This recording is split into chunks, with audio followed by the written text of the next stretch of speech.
Bonsoir à tous, il est 18h30, c'est l'heure du JT sur Béton Blanc, ravi de vous retrouver.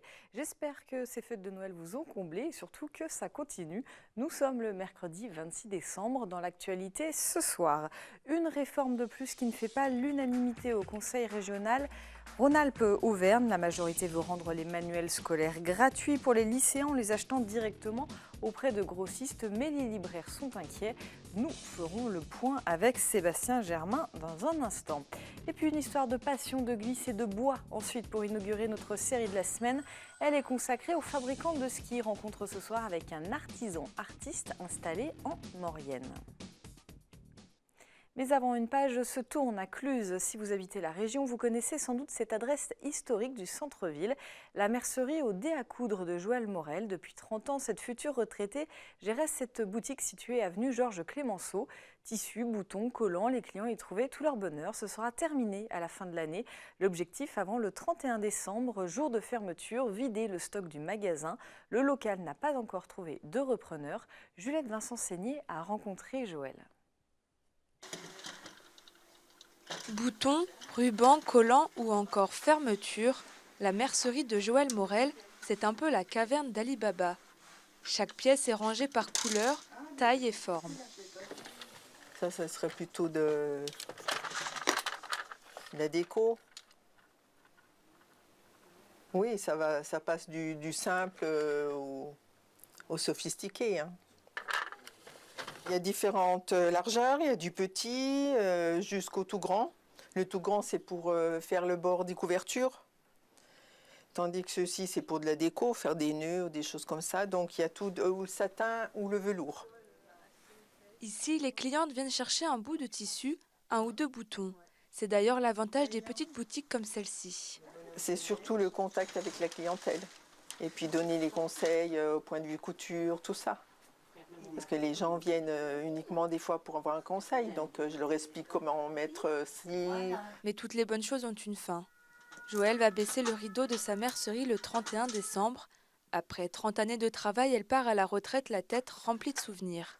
Pour les clientes, ce départ, c'est un commerce de plus à Cluses qui s'éteint. C'est un gros pincement au cœur. On a vraiment l'impression d'être abandonné parce que ça fait plus de 40 ans qu'on se connaît. On a fait nos études ensemble. J'ai vu son évolution, la création de sa boutique qui est très agréable. Il va rester que les grandes surfaces ou encore une boutique au centre-ville. Mais c'est vrai que la clientèle, elle veut du détail. Et malheureusement, dans les grandes surfaces, c'est tout sous blister ou voilà. On ne peut pas avoir un ou deux boutons à l'unité. C'est ça l'avantage des petites boutiques. Après l'annonce de la fermeture, les amateurs de fils et aiguilles défilent pour acheter les derniers matériaux à prix cassé. Les couturières, elles, viennent pour remplir leur stock. Quant au local en vente depuis 1 an et demi, il n'a toujours pas trouvé de repreneur. Une nouveauté maintenant, une intervenante sociale a été installée la semaine dernière par le préfet de Haute-Savoie. Entre la gendarmerie de Mété et le commissariat d'Annecy, elle assurera une mission d'accompagnement aux côtés des forces de l'ordre. Elles sont en effet de plus en plus confrontées à des missions d'accompagnement social. Cette intervenante réalisera donc une prise en charge de premier niveau, des interventions d'urgence si besoin et une mise en relation avec les différents services. En Haute-Savoie, des postes similaires existent à Annemasse, Bonneville et Sonzier. On écoute Salomé Sperber au micro de Juliette Vincent-Seigné. Les missions de mon poste, c'est vraiment de faire le relais entre les officiers de force de l'ordre, donc que ce soit les policiers ou les gendarmes, et les personnes qui se présentent comme des victimes. Après, il faut savoir que je prends en charge aussi des personnes qui ne sont pas forcément victimes au sens pénal du terme. C'est-à-dire que je peux intervenir sur des personnes qui n'ont pas forcément déposé plainte, il n'y a que des mains courantes ou c'est juste aussi des prises d'informations. Étant donné que c'est les gendarmes et les policiers qui font une première régulation. On a parlé beaucoup tout à l'heure avec le préfet et le maire d'Annecy notamment de mon intervention après le dépôt de plainte. Néanmoins, je peux intervenir aussi en amont parce que le dépôt de plainte n'est pas une condition sine qua non pour que j'ai une intervention.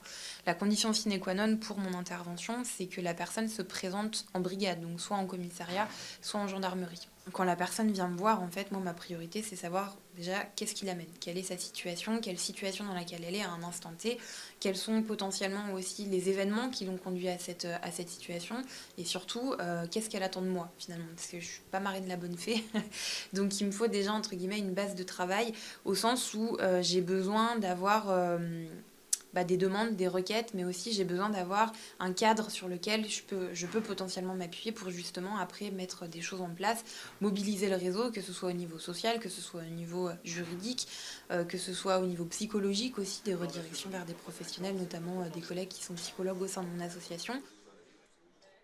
Je vous le disais en titre, la région Auvergne-Rhône-Alpes vient de voter une mesure qui met en place la gratuité des manuels scolaires pour les lycéens dès la rentrée 2019. Ils seront désormais directement achetés par la région et ensuite redistribués. Une décision loin de faire l'unanimité chez les libraires, mécontents de perdre ce marché ponctuel mais très important. Sébastien Germain nous en dit plus. Mercredi 19 décembre 2018 marque donc un tournant dans la politique éducative de la région Auvergne-Rhône-Alpes. 42 millions d'euros vont être débloqués par le Conseil régional pour l'achat de manuels scolaires réservés aux lycéens. Le principe de gratuité est donc mis en place. Une réforme des manuels, c'est peut-être une bonne nouvelle pour le ministre, mais c'est une mauvaise nouvelle pour les familles parce que ça coûte très cher des nouveaux livres. Donc on considère que là aussi c'est un exemple de la région agit concrètement pour le pouvoir d'achat. Si on ne fait rien, à la rentrée, c'est 250 € que les familles vont devoir débourser pour acheter des nouveaux jeux de manuel.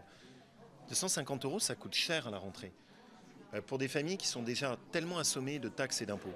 La région Aura achètera donc directement les manuels scolaires via des librairies qui auront répondu à des appels d'offres.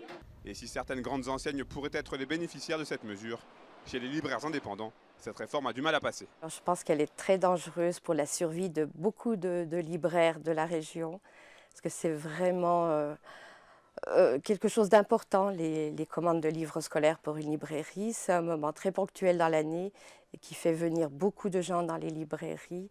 Et c'est important, je pense, que les jeunes, de temps en temps, pénètrent dans un lieu où il y a des livres. Le constat est identique dans cette librairie, ouverte depuis le mois d'août dernier. Cette décision met en danger la profession, même si elle vise à améliorer le pouvoir d'achat des parents. À force de créer des monopoles en disant voilà, celui-là est plus gros, donc ça va être plus pratique, donc allez par là-bas, et bien nous, les petites librairies, on perd du marché, on perd les habitudes des clients, et voilà, donc on doit se battre à armes inégales en fait. Quand c'est clairement fait par la région et que la région dit ben non, maintenant tous vos livres vous allez les chercher chez les gros et les petites librairies on s'en fout.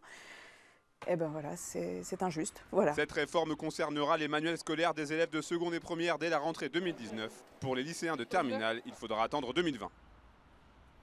Comme promis, notre série de la semaine nous emmène à la rencontre des fabricants de skis de la région. Skis artisanaux en bois ou marques de renommée mondiale. Derrière chaque paire de skis, il y a souvent une histoire d'hommes passionnés de glisse. On ouvre cette série avec un artisan artiste installé sur les hauteurs de Saint-Jean-de-Maurienne, en Savoie. Petite visite de l'atelier de Romain Maniglier avec Victoria Lopez. L'histoire d'Amon Dava débute comme celle d'une start-up californienne.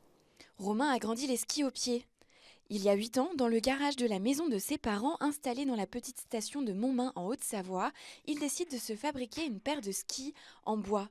C'est le début d'une histoire d'amour et de passion. Quand je regarde comment je me suis lancé, je regarde en arrière, je me dis que j'étais un peu gonflé au début. Je me suis lancé un peu au culot. Après, au niveau technique, j'ai fait plein de bêtises. La première presse, elle m'a explosé à la figure. Voilà, littéralement, j'ai quand même failli... voilà.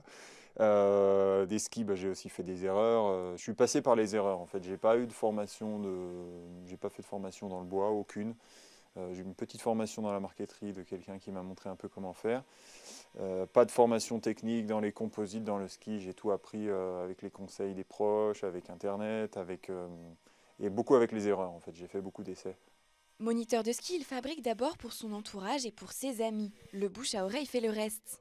Depuis quelques mois et après 8 ans de création, Romain se consacre enfin pleinement à la fabrication. Il a installé son atelier à Jarrier sur les hauteurs de Saint-Jean-de-Maurienne. Son savoir-faire artisanal est prisé par de nombreux passionnés de montagne.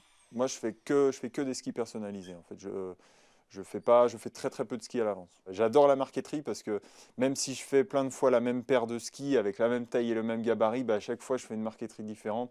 Ça me garde un côté créatif, je vais discuter avec les gens. Ça me met des défis des fois. Hein. La dernière fois, je devais faire une grappe de raisin avec des feuilles de vigne. Comment je vais faire ça avec du bois? Et au final, j'adore ça parce que ça me maintient un peu alerte. Si je devais faire de la série, je serais sûrement un peu moins motivé. Si Romain a fait de la marqueterie sa spécialité, son travail du bois va bien plus loin. Pour faire un ski, il faut de la semelle et des quarts, ça tout le monde connaît. Il faut un noyau, donc ça va être l'âme du ski. La plupart du temps, il est en bois. Et il faut un revêtement. Donc ce revêtement, il peut être en métal, en plastique, en bois, en plein de choses. Et entre tout ça, il faut des couches de fibres, de verre, de lin ou de carbone. Toutes ces couches-là, elles sont montées comme sur un sandwich, mises sous la presse pendant le temps de fabrication de l'artisan en question ou de l'usine en question. Le noyau, c'est du frêne, donc je fais scier et sécher moi. Et les fibres, du verre, du lin ou du carbone, ça dépend du type de ski. Tout ça, ça va dans la presse pendant 22 heures avec le système de colle époxy qui va bien. Et voilà, on sort de ça, ça donne une planche un peu informe qu'il faut découper, faire pas mal de passages de finition. La maîtrise des techniques, la connaissance de la matière et surtout la passion du ski et d'un matériel durable, voilà les composantes d'un ski en bois en forme d'ode au patrimoine savoyard. Amondava signifie en patois monter et descendre.